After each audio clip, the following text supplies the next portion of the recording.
মুরগির মাংসের রোস্ট খেতে অনেক সুস্বাদু। আসসালামু আলাইকুম। আজকে আমি মুরগির মাংসের রোস্ট বানাবো। কথায় বলে না, আউসে সে তার তাসিল নিয়ে নষ্ট করছে মাঝে ভাই। এইভাবে একলা একলা সব দিন উপকরণ দেখাম। উপকরণ আমি ওই মাংসটা পিস পিস করিয়ে লেবুর রস দিয়ে লবণ দিয়ে মেখে রাখতে দেবো। ওদিকে উপকরণগুলো বানাই থেকে লবণ দিয়ে হালকা একটু লবণ দিয়ে নেবে। পরে আমি ভেজে নেবে, তো আমি অন্য কিছু দিয়ে ভাজবো না। এখন আমি মিশ্রণ বলে উপকরণগুলো দিয়ে দেবো। এখানে 2 পদি বাদাম, 2 কোয়া বড় রসুন, একটু কাঁচামরিচ ফালি করে নিছি আমি, আদা কুচানো, কিশমিশ কয়েকটা। এখন আমি এটা একসাথে, আর আমি পেস্টটা ব্লেন্ড করে নিছি আগেই। এখন আমি ব্লেন্ড করে নেব। সাদা তেল দিয়ে দিলাম ফ্রাই প্যানে। অল্প তেল দিয়ে আমি মাংসটা ভেজে নেব।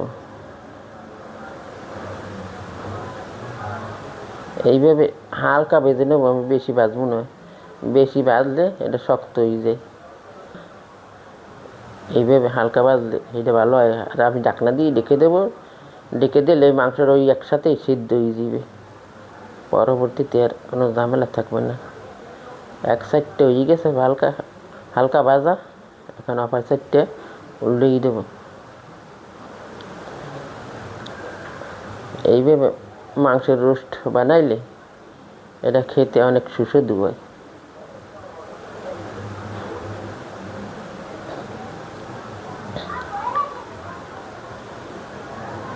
আমি মাংসটা হালকা ভাজা হয়ে গেছে, এক সাইড উঠেই রেখে এখন কড়াইতে আমি দিয়ে দেবো। ঘরোয়াভাবে কিছু মশলা দেব স্বাদ বাড়ানোর জন্য। দারচিনি, এলাচ, তেজপাতা, 2টা লং আমি দিয়ে দিলাম। হালকা একটু ভেজে নেব। এই মিশ্রণ মশলাটা দিয়ে দিলাম। আদা, রসুন, কাঁচামরিচ সবগুলো দিয়ে দিলাম, কিশমিশ। মানে এই মশলাটা একটু হালকা আগে কষাই নেব। আদা রসুনের গন্ধটা জন্য হালকা একটু লবণ দিয়ে দিলাম। আমি মাংসের লবণ দিছি। এখন দিয়ে দেবো পেঁয়াজ বাটা, গাওয়া ঘি দিয়ে দেবো 1.5 টেবিল চামচ। রোস্টে ঘিটা দিলে খাইতে অনেক ভালো। টক দইটা আমি আগে ফেটাই রাখছি। এখন এই মশলাটা আমি বাদামি কালার করে আগে হালকা ভেজে নেব। দিয়ে দেবো 1 চামচ ধনিয়ার গুঁড়ো। মশলাটা যতাই কষাইবা তাই খেতে ভালো হইবে। পেঁয়াজ বেরেস্তা করে নেব। বড় সাইজের 2টা পেঁয়াজ, এইটা আমি লাল লাল করে ভেজে নেব। পেস্টে আমি দিয়ে দেবো রোস্টে। আমার লাল লাল করে ভাজা হয়ে গেছে। মশলাটা আস্তে আস্তে কালার হইতেছে বললাম। এখন দিয়ে দেবো রোস্টের মশলা। আমি 1 প্যাকেট একটু কম দেবো। মুরগিটা আমার যেহেতু বড়, অল্প সামান্য রাখছি।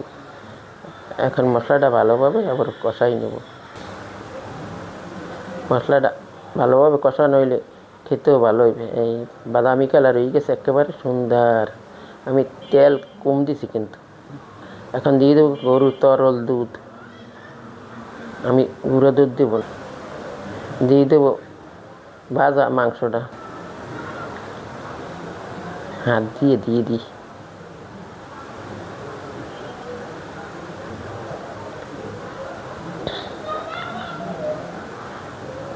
বেরেস্তাটা, পেঁয়াজের বেরেস্তা,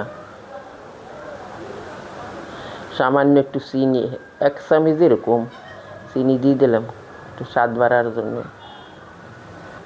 কষাই নেব সুন্দর করিয়ে। রোস্ট আমার কাছে এইভাবে ভালো লাগে। দিয়ে দেবো ফালি করে একটু কাঁচামরিচ ফ্লেভারের জন্য। একটু নেড়ে ছেড়ে সব জায়গায় মশলাটা করে নিতে হইবে। আমি কষাই নি, রোস্টটা আমার এখন হয়ে গেছে। উপর দিয়ে আর একটু পেঁয়াজের পেস্ট আমি দিয়ে দেবো।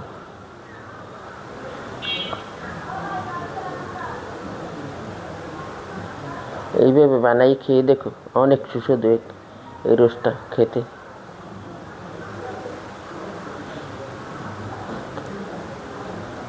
এইভাবে রোস্ট বানাইলে আঙ্গুর চেটে ফুটে খাইবে মানুষ। রোস্ট, মুরগির মাংসের রোস্ট খেতে অনেক সুস্বাদু।